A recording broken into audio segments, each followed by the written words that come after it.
On Father's Day, I made my kids indulge me in some ley line hunting, and so armed with a copy of The Old Straight Track, off we went to Dinedor, a hill south of Hereford, to trace the Dinedor Lee.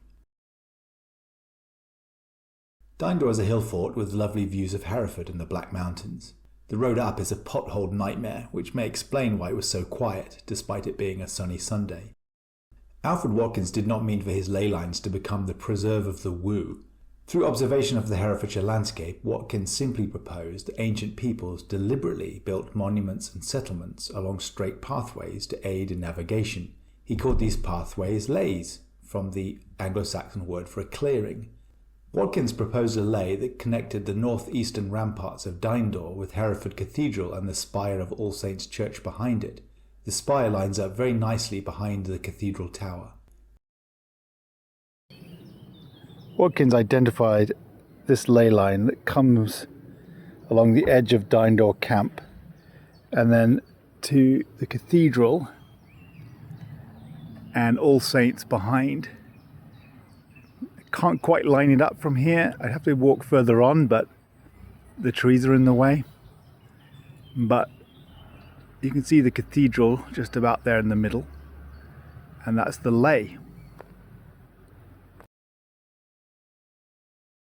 In Phil Rickman's Merrily Watkins novels about a Herefordshire exorcist priest, the line extends a further 20 kilometres north to the church of St Cosmas and St Damien in Stretford, where in the novel some nasty satanic stuff takes place. Following the line from Dinedor to Hereford takes you across the Wye and past the Old Palace. The cathedral itself is a real marvel. The main shrine is of St Thomas de Cantilupe, whom the Archbishop of Canterbury excommunicated only for the Pope to reinstate him. He died in Rome but was buried back in Hereford. Miracles soon followed and he was later canonised. Another famous local was the poet-theologian Thomas Traherne. The 4 Traherne windows in the Audley Chapel are beautiful. Each one of them urges you to seek out his poems. And out of nothing now awake, these brighter regions which salute mine eyes, a gift from God I take. The earth, the seas, the light, the day, the skies, the sun and stars are mine, if those I prize. The most famous inhabitant of Hereford Cathedral is of course the Mappa Mundi, dating from around 1300. Jerusalem sits in the middle, with Britain on the bottom left edge. Completing the cathedral's quadfecta is the chained library, which contains, among other things, the 8th century Hereford Gospels.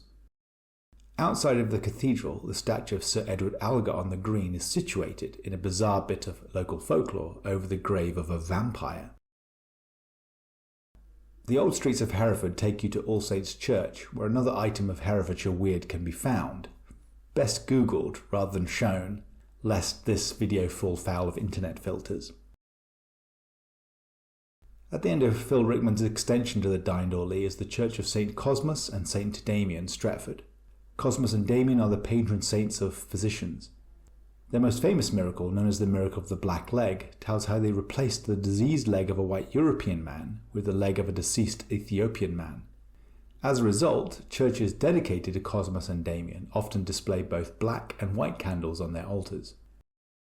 The remains of a holy well at Stretford is apparently somewhere in the churchyard's undergrowth, although, as I was wearing shorts, the jungle of stinging nettles made me unenthusiastic about trying to find it. I'm reading Midwinter of the Spirit at the moment, where all of this stuff comes together. If you like the idea of following a female Anglican priest as she solves various mysteries and performs exorcism across the marches, I recommend Merrily Watkins to you wholeheartedly.